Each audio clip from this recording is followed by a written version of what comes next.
555 East 17th Street. One male has been shot at a bus stop. Just before midnight on November 18, 1997, Omar Jah waited for his ride home.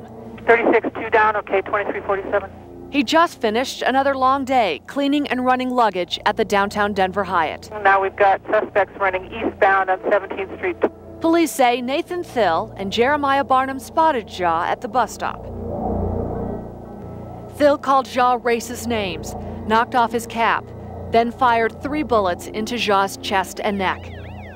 Police say Thill also shot and paralyzed the woman who witnessed the murder, Jeannie Van Valkenburg. Nathan Thill will spend the rest of his life in prison.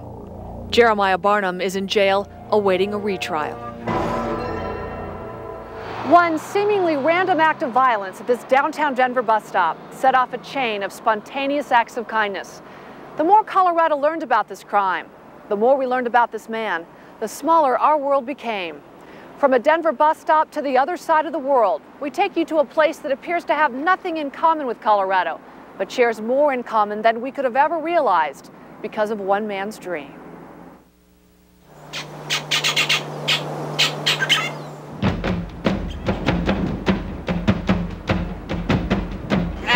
This is Omar Jah's homeland, Senegal, West Africa, 7,000 miles from Denver.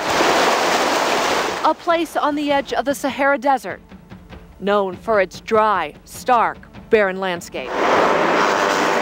The capital, Dakar, is a lively city on an overcrowded peninsula with warm, humble people who share a deep faith.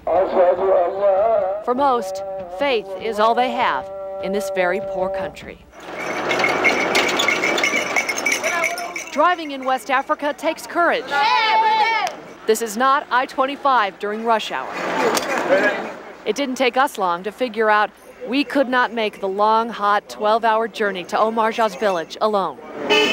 So we recruit Ted Lawrence, a Colorado native and Peace Corps volunteer living in West Africa. Omar Jah's childhood classmate, G.B. Gay, knows the way to the village and will help our guide from Denver, Sekou Camara, translate through 3 languages, including Fulani, the language of Jah's village.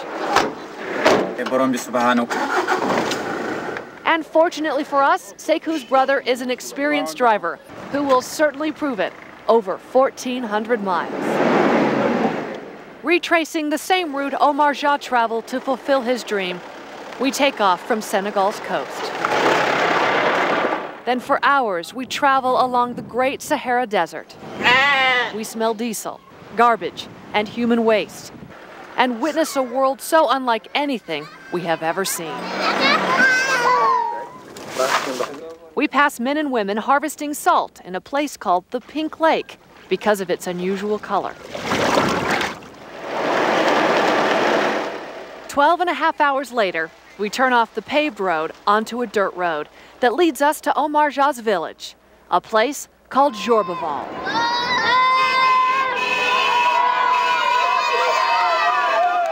As we pull into the village, we are overwhelmed by a warm welcome.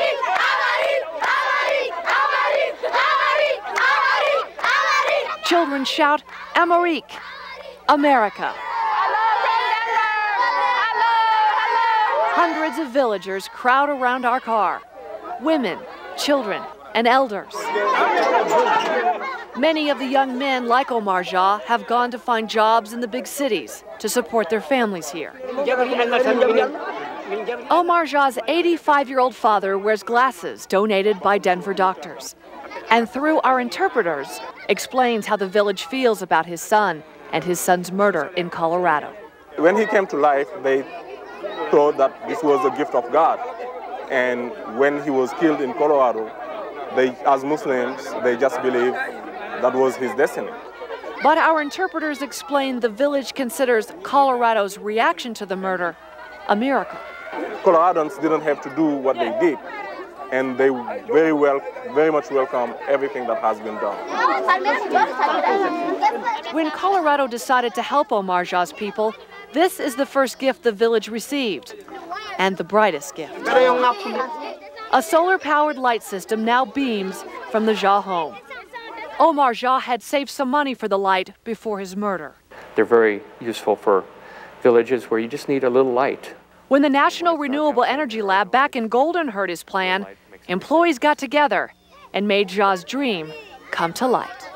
Where you have no electricity, the light from an electric light is very bright compared to a kerosene lantern or candles. It makes a tremendous difference in just how people feel about themselves. I think very few Americans could really imagine what it's like to live in a village where there's no electricity, there's no lights, everything's dark after the sun goes down. The solar panel perched above the Ja home is designed to power 4 lights. Villagers use it for 8. They gather under the lights every night at sunset. This scene is why Omar Ja worked so hard during his life, and just the beginning of how Colorado helped Omar Ja, even in his death, realize his American dream. And I can tell you that one light, something we take for granted every day, made such a big difference. Tomorrow night, see how Colorado continued to make changes in this small village half a world away.